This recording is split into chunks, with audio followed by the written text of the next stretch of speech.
Hi, good evening. Welcome to Business Live, everyone. Coming up tonight, oil marketing companies yet to establish cause of June 3 disaster at Goil service station in Accra 5 years after the incident. Uber developing new brands in the market as it lays off 3,700 workers in response to the COVID-19 pandemic. And on the Joy Business Van tonight, we continue our series on the footprints of the COVID-19 pandemic on businesses. We have the story of a cosmetics manufacturer who is keeping her beauty brand afloat despite the crisis. Thanks for being with us. Details right after the break.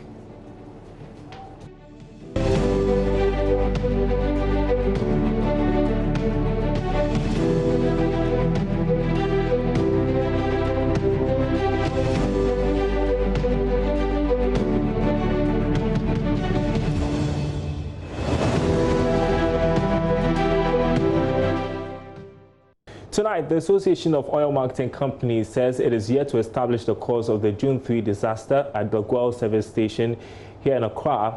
5 years on, 152 lives were lost as a result of the incident. Now, the recommendations from government committee was expected to help shape industry practice and avoid another incident. Let's hear from Chief Executive of the Association of Oil Marketing Companies, Aboagye-Wiafe. It's a 10 June disaster that we had. And it's so sad that we lost about 150 odd people. The only issue that we had on this one is that here was a situation where we had an incident. It was not properly investigated. Because as at now, even 5 years from there on, we have not received a copy of the report, even to know what are the root causes were and what we need to do. We only have scattered information, like you all know, the cigarette which was put there, somebody was lighting a cigarette and put out there. That is very interesting. Does it mean that even the oil marketing company in question hasn't been given an official report on what happened? I don't know oil marketing in question, that's Goil. Yeah. I don't know about that one. But industry players? Industry players, we don't know. Because you see, Goil is only one out of the 116 oil marketing companies. So if you really want some things should be done as per your recommendations, you get to the parent association, then we can disseminate and organize all this. So everything that we have been doing, since that time, but we are not, we had to do certain things. You know, safety, you don't end safety. You need to continuously improve. So we look at the situation and look at what we can do. The question we have been asking is, how did the oil come to the surface of the water? You know, and it's something that we have also learned, and we are beefing up. We beef up our system, and also try to institutionalize. That's what brought us about our yearly safety week. So every year, before then we're not doing that. We organize safety week, which we use as a training grounds, and also get some stakeholders that we interact with. We get exhibition, everything's on safety. And we try to put it out, do some training for our people, and so that, but not understanding that every year we're supposed to do training by MPA regulations for people, but this was the time that we tried to do a lot more, especially what's happening in the world on the filling stations. We try to inculcate either in way of technology or we've been training our people. So it means that you try to institutionalize the safety week, exactly. Highlight the need for 100% safety across all these marketing companies. Exactly. And this is the 50th year. Yeah. We're supposed to do it the 3rd week of May every year. Since the time this didn't happen. Only this year we have not been able to do it because of the COVID restrictions. But we're trying to find a way of doing it in a way. Now that we have got some further restrictions, we may try to do that. All right, from one disaster to the next, COVID-19 pandemic. Now, Uber last month announced it would lay off 3,700 full-time employees, or around 14% of its global workforce, as the company continues to struggle in response to the COVID-19 pandemic. Now, Uber's ride-hailing business has dried up as a result of widespread shutdown orders due to the pandemic. Now, joining me to discuss this is Harry Kwachi-Davis, who is Senior Logistics and Distribution Specialist with Uber for Europe, Middle East, and Africa. Great to have you on Business Live tonight. So let's begin with what the effect has been of the COVID-19 pandemic on your business? We're hearing about layoffs of about 14% of your full-time employees across the world. Thank you so much for having me on your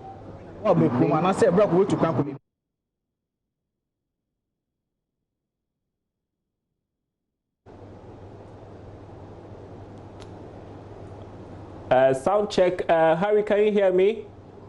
Yes, I can hear you. Okay, great. So I want you to elaborate on the sort of challenges you are facing during this time of the pandemic and the effect it has had on your operations. Yeah, so we've got close to almost 7,000 employees that have been impacted by the impact of this COVID-19 pandemic. And you can imagine that it is tough times for the business, yeah. The rights business lost revenue by 80%.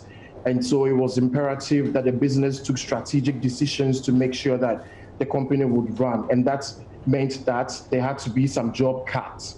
So it really affected most of our ComOps teams and most of our HR colleagues as well.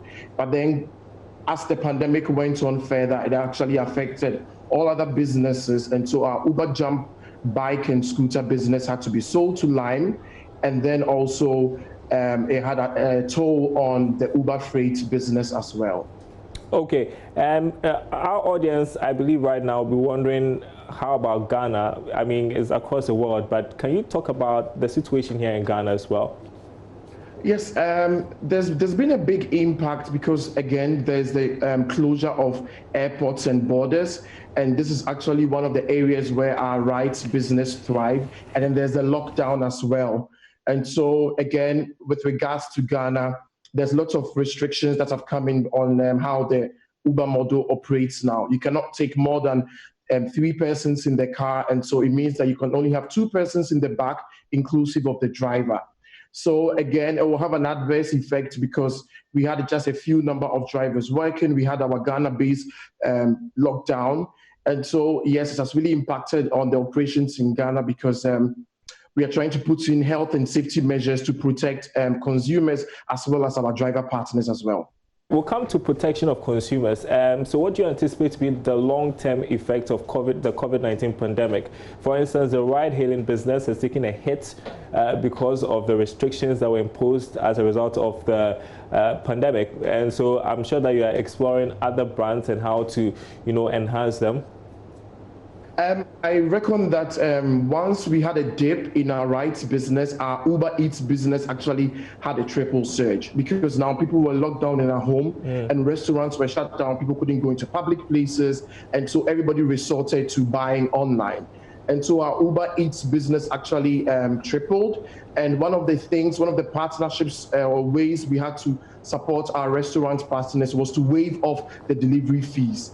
And so between a certain period during this pandemic time, we made sure that the delivery fees were waived off for consumers, same as for the restaurant partners as well. That way, the financial challenges and the burdens that already was having an effect because there's a dip in the number of people coming out to buy food and then people not going out, to socialize more. So it had a big effect on our restaurant partners, but people resorted to buying online. And so we had to onboard lots of new restaurants. And so the Uber Eats business actually is doing fairly very well now.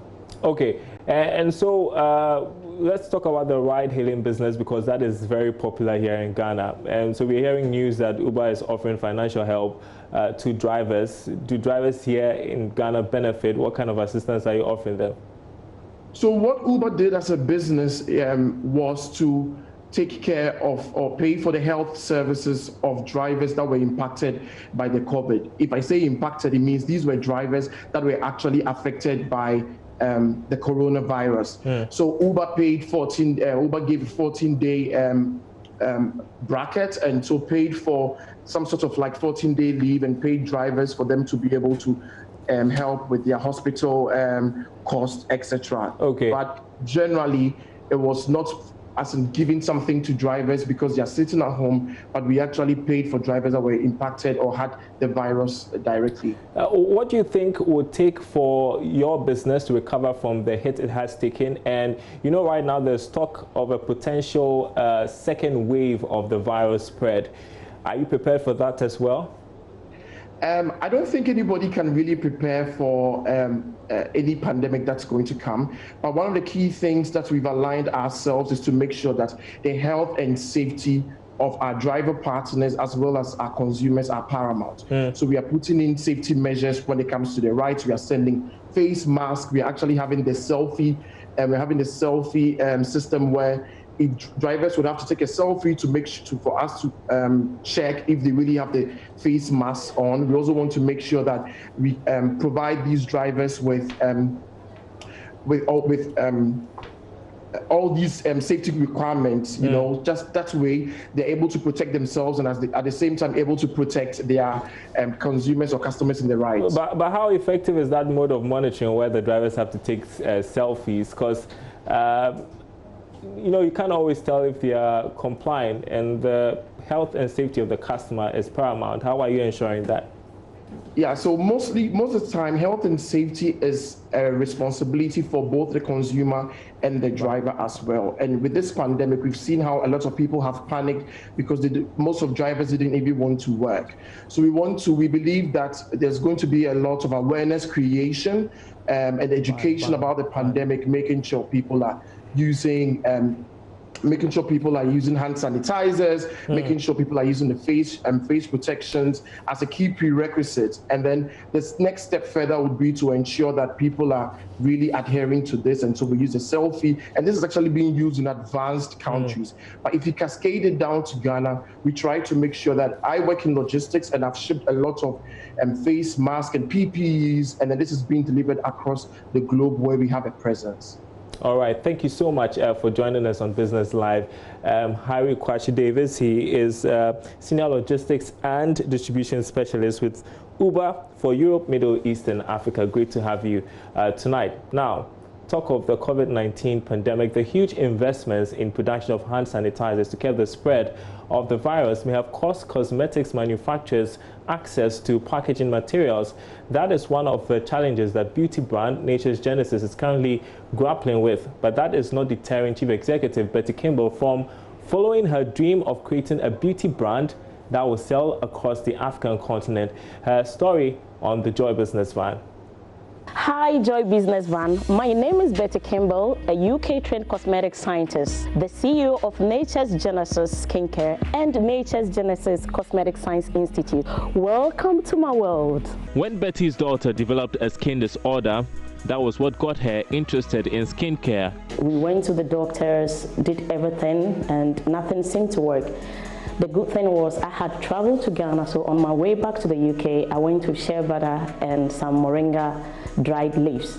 So I told my husband, you know what, why don't we try home remedy? And when we mixed everything up, it seemed to work. And day in and day out, my interest in the skincare industry kept growing. So she enrolled in a UK Cosmetic Science Institute and decided to start her own beauty brand in Ghana.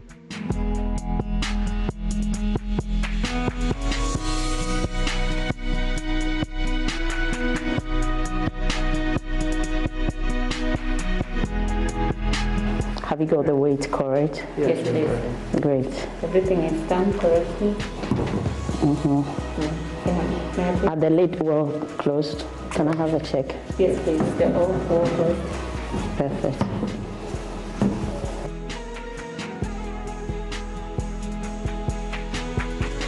We try as much as we can to source a lot of the raw materials here in Ghana, like the shea butter, cocoa butter. However, we import some like the grapeseed and the argan oil. Once we have all, we try to bring them together. It goes into phases before we go into production, packaging, and then we take it into the market. Nature's Genesis use of natural ingredients for skin and hair care products set it apart. The products were doing well on the market. Then the COVID-19 pandemic set in. Not only did sales go down because of lockdown restrictions, but production was affected because of limited access to raw materials and packaging products. We've been in the queue since March, asking for the same packaging, but it's no more in the system, and we can't get them and we can't make production because from what we were told, there was the need for hand sanitizers, so many people rushed in there, picked those bottles and had to use it. So now no bottles, no production, and business is slowing.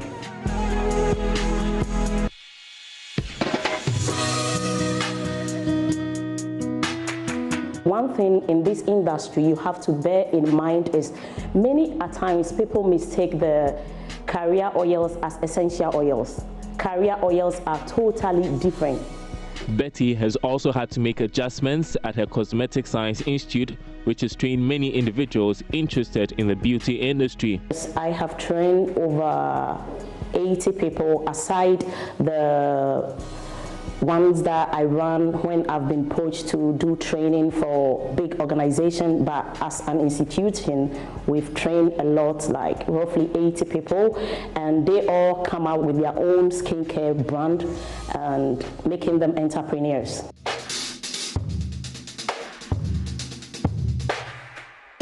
Would it be that some essential oils are not good for certain skins?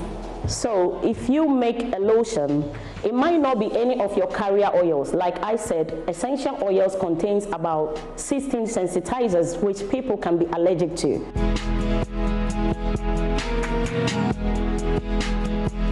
So before the COVID, I could run a class, like if we have a 2-day class, it could be like 20. But if we're having a serious intensive ones like these ones, which sometimes can be 3 months, we could run 14. But since the COVID-19, as you can see, we can do just maximum of 4 so that we can have enough space. And so this class size has actually decreased. Despite the setback, Betty says social media has been very helpful in marketing her products. Meantime, she is adjusting to the changes COVID-19 has brought, but even that will not kill her dream. I want to own a Cosmetic Science Institute where we run just like the universities do academic year and train much people, impart knowledge in the cosmetic industry to them. And in terms of my skincare, I know many people want to go far, far, far to the European countries, but I say Africa is big. I want to enter into the African market, anywhere Africa. And Betty is one of several entrepreneurs keeping hope despite the COVID-19 pandemic. You're watching Business Live. We are taking a short break. There's more to come. Stay cool.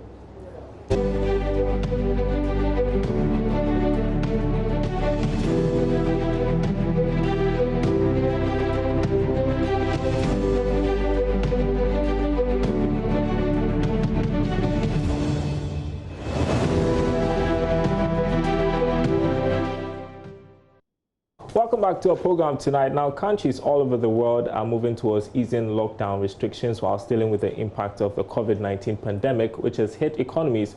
There's even talk of a recession after governments have pumped trillions of dollars into their economies. Chairman of the Commonwealth Enterprise and Investment Council, Lord Marland, earlier spoke to me about what the recovery will look like and how the Commonwealth of Nations is helping member states affected by the pandemic. It's going to be for each individual government to deal with their own crisis. Where we can help and where we are helping in our organisation, the Commonwealth Enterprise and Investment Council, is, as I said, on tourism, on helping to persuade governments that lifting the quarantine is the right thing to support these economies, particularly where a number of countries, Africa, as you say, Caribbean, have not really had it in a significant amount. The other thing we're campaigning very hard on is that if there is a vaccine, this vaccine has got to be shared amongst countries, and obviously I'm bound to say Commonwealth countries, but it can't be kept by the developing country. They've got to be a donor to the world as a whole. There is a massive national debt incurred by countries. How are they going to repay that? Are they going to be able to inflate their economies to reduce the debt out of it? Does inflating the economy bring higher interest rates for the man and woman on the street in terms of their borrowings? Does this mean that we move to a greater AI-based industries? Does it mean that we have mortgaged future generations to a very high tax regime? These are the questions that we will struggle with in the next few months as the effects of these begin to come into the system and governments respond to it. But I think there are positives, and we must look to the positives, and we must look at the positives of how we've all had to adapt in the last few months to this lockdown, how our businesses have changed, how the way that we've communicated in this last few months, and the productivity that still occurred despite these terrible things.